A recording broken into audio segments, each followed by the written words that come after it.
Pesquisadores e gestores públicos vêm tentando projetar o futuro dos municípios onde a mineração é a espinha dorsal da economia e do desenvolvimento. Mas então vem a questão: qual será o legado das mineradoras uma vez que os projetos encerrarem? A sigla do momento, ESG, ou Ambiental, Social e Governança em português, é uma das pistas para uma das possíveis respostas a essa questão. A Vale, que é uma das maiores mineradoras do mundo e que atua na Amazônia, assumiu um compromisso de reunir esforços para cuidar do meio ambiente através de diferentes iniciativas na região.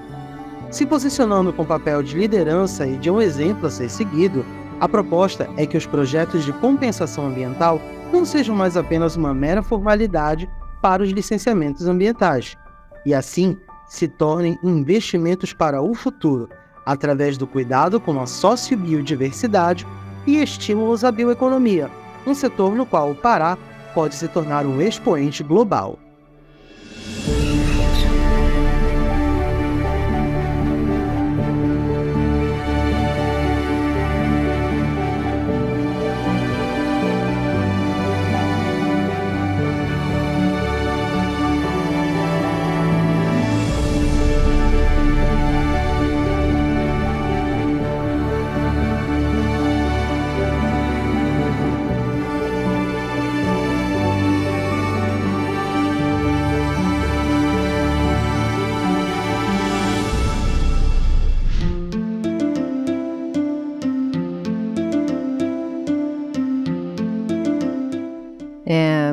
A gente minera dentro de uma área que é uma floresta nacional, né? A Floresta Nacional de Carajás. Então, muitas pessoas não relacionam a floresta a Vale, mas a floresta para a gente ela é fundamental, é onde a gente está. É a nossa casa, digamos assim, é onde a gente tira a maior parte hoje da nossa produção. Então, manter essa floresta em pé, ela tem um valor. E ela tem um valor não só do ponto de vista da sua produção, mas do ponto de vista de tudo que significa essa floresta. A gente está falando de produção de biodiversidade, a gente está falando de produção de água, a gente está falando de produção de alimento, a gente está falando de regulação de clima, a gente está falando de uma série de benefícios que uma floresta traz, não só o negócio da mineração, mas a todo mundo que vive no entorno dessa floresta, né? Então, por isso é importante a gente estar aqui dentro, produzindo, mas também conservando. Então, a Vale está há 40 anos aqui, né? Não é pouco tempo, e há 40 anos a gente vem fazendo um trabalho de conservação dessa floresta junto com o ICMBio.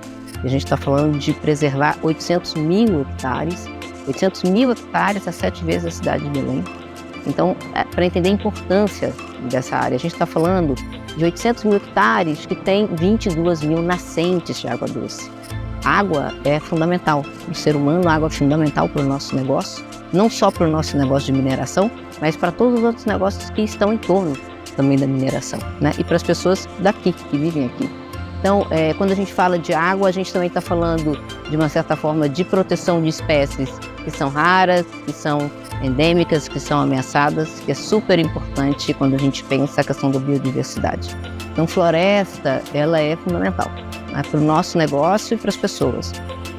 Quando a gente fala de meio ambiente, a gente tem que pensar que meio ambiente não é só árvore, bicho, meio ambiente somos nós, somos as pessoas, né? A floresta está aqui, a biodiversidade está aqui e tudo isso beneficia a nossa vida, né? Então é o que traz água para a gente beber, comida para a gente comer, né? É o que traz aí algumas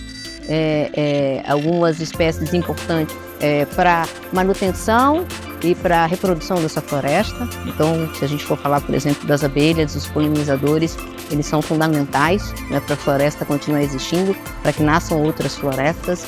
Então, floresta tem tudo a ver com o nosso negócio, tem tudo a ver com a gente, né? Tem tudo a ver com quem vive na floresta, da floresta, e para a gente é fundamental a gente conservar esse espaço e esse meio ambiente.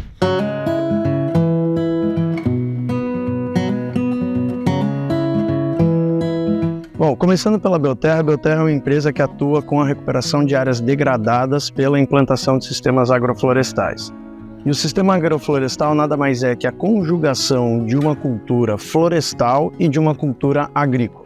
Por que o sistema agroflorestal? Porque a gente está falando, como diz o nome, de um componente florestal, então de um veículo de regeneração, de um veículo de recuperação de paisagens florestais com um apelo agronômico, agrícola, para manter uma rentabilidade, para você ter um resultado econômico também naquela área.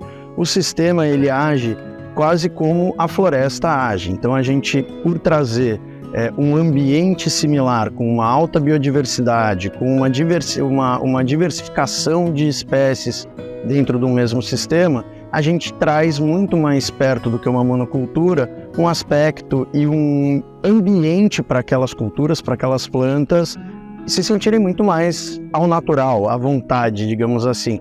E tem inúmeros benefícios, não só para a arquitetura florestal que ela impõe na área, mas também para o solo, porque você traz biodiversidade, você traz descompactação, você traz matéria orgânica no solo, cobertura de solo, que é algo fundamental, em especial com as mudanças climáticas. O solo descoberto é não só um desperdício, mas um vetor de um sistema ineficiente para a captura de carbono. E aqui na Bioterra a gente propõe, então, partir de uma pastagem hoje, na média do Brasil, pouco tecnificada, muito pouco rentável para o produtor. Então, vamos falar que ele vai ter uma renda média de 150, 200 reais líquido se ele fizer bem feito com uma pecuária não tecnificada como a gente vê aqui na região, pulando aí para uma possibilidade de você, com o preço de hoje de cacau, nem vale a pena fazer a conta, mas com uma capacidade de rentabilização de 30, 40 mil reais por hectare, contra a pecuária, que paga muito pouco, e mesmo as culturas que a gente conhece da agricultura, como a soja e o milho, que pagam bem menos do que uma boa cultura de cacau, com essa diversidade, com essa produção o ano inteiro, porque você, enquanto não está colhendo cacau, você está colhendo a banana. Depois da estruturação das florestais, quem sabe frutíferas, você tem as colheitas das frutíferas. Então, uma diversificação e uma sinergia do sistema como um todo para gerar um resultado ambiental, agronômico e, sobretudo, econômico-social para a vida do produtor, que a gente atua em conjunto. Nós temos hoje, sob gestão, 4 mil hectares de terras contratadas. Isso quer dizer que nós estamos implantando, em algum ponto de implantação, 4 mil hectares de agroflorestas, basicamente de cacau. A gente até tem alguns sistemas onde o dendê predomina, mas a grande maioria é cacau. Cada hectare desses 4 mil precisam de cerca de 1.000 mudas de cacau.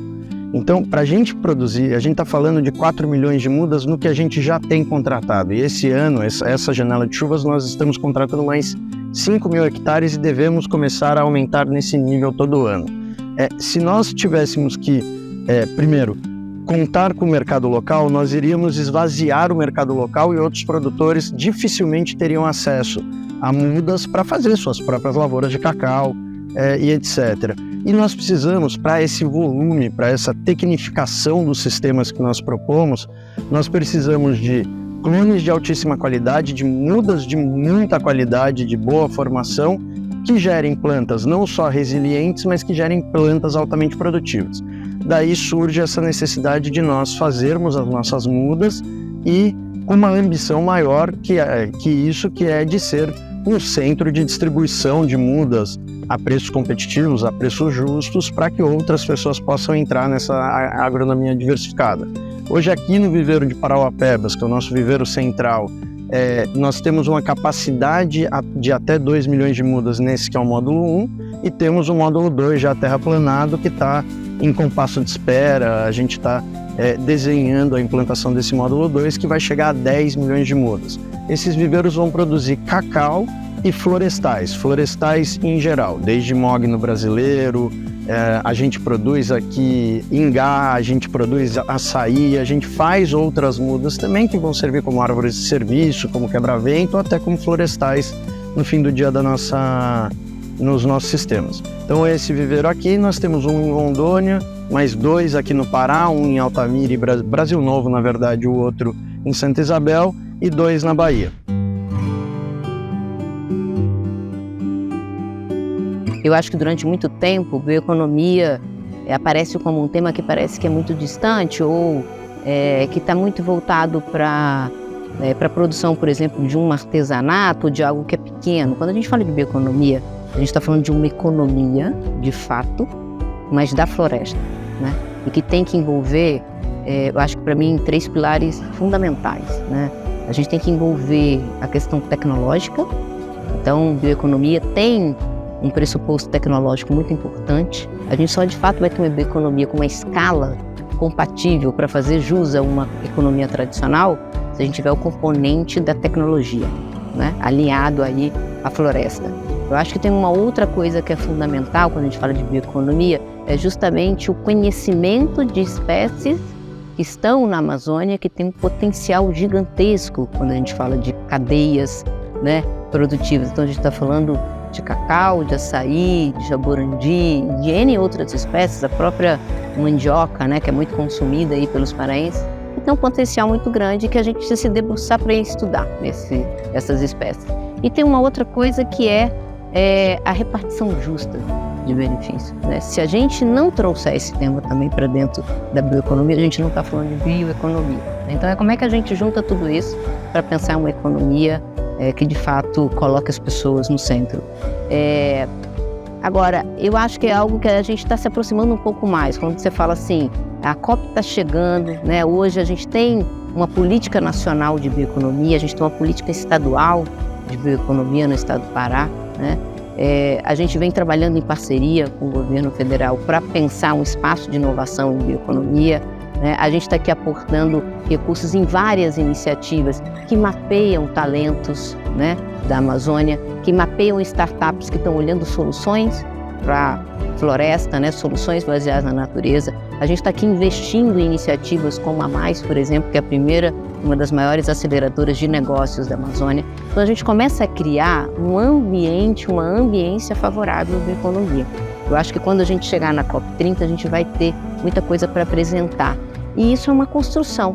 As pessoas não tinham essa visão de que bioeconomia poderia gerar um grande negócio. Mas se a gente for, por exemplo, dar um exemplo da Amazomaná, que é uma startup que surge há pouco tempo agora, aqui em Altamira, e que junto com a comunidade está produzindo um superfood, que é um alimento, né? É um whey protein, digamos assim, da floresta, que está sendo super recebido pelo mercado fora daqui. Então, você começa a ver negócios que de fato estão começando a se estruturar. A própria Belterra, né? A Belterra é uma startup agroflorestal, olhando a cadeia do cacau, que está com expansão de alguns 1000 hectares aqui no Pará. Então você começa a ver a economia contornando, tomando esse formato, esse contorno de um negócio de fato que vai ser um negócio paralelo a uma economia tradicional.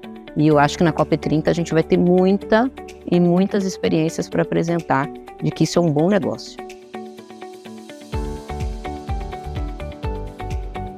Eu acho que quando a gente pensa em COP, a COP é um grande evento de discussão, né? Quando a gente fala principalmente de 3 grandes frentes, que é uma discussão da transição justa, né? Então a gente precisa pensar de uma certa maneira como é que a gente olha o enfrentamento dessas crises, né? Advindos aí das mudanças climáticas. Então como é que a gente faz com que negócios baseados na natureza eles floresçam e que eles venham e que nos ajude de uma certa forma a fazer essa transição, né? Eu acho que tem uma outra componente que, por mais que a COP30 ela seja uma COP que vai falar sobre clima, não dá mais para falar sobre clima se a gente não falar de biodiversidade.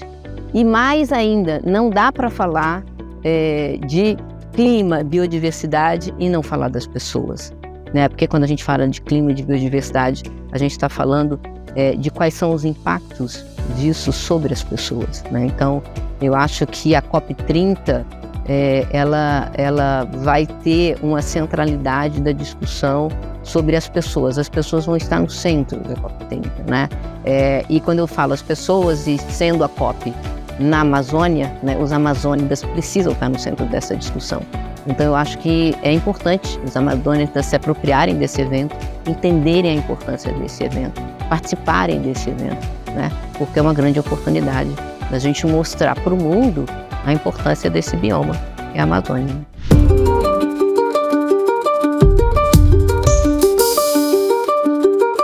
Na iniciativa de preservação da biodiversidade nativa, a Vale implantou o projeto do Bioparque em Parauapebas. São 30 hectares de área, 360 espécies animais e 70% de mata nativa. O local é referência em pesquisa científica e preservação.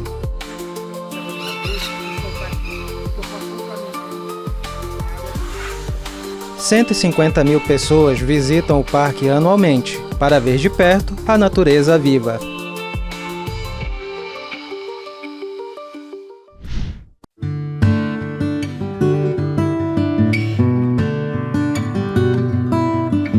O Bioparque ele tem 39 anos, foi criado por uma iniciativa própria da Vale, justamente para proteger os animais que ocorrem na região de Carajás e também na região do ecossistema da Amazônia. Nosso plantel é exclusivo de animais que ocorrem na região amazônica e também nós somos referência na reprodução de alguns animais ameaçados de extinção.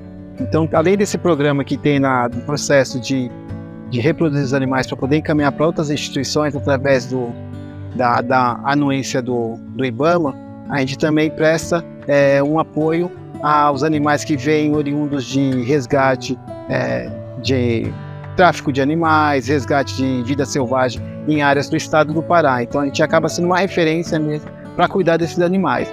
O Bioparque é um dos principais atrativos de turismo aqui da região e também do estado do Pará, com uma estimativa de público de mais de 150.000 pessoas por ano. Então o público ele fica bem imerso aqui no conceito do Bioparque. Nossos recintos são com aves nativas. O Bioparque tem uma área de 30 hectares, com 70% ainda da sua mata protegida. Então isso favorece o quê? Um bem-estar para os animais, aumentando a sua qualidade de vida e a sua reprodução.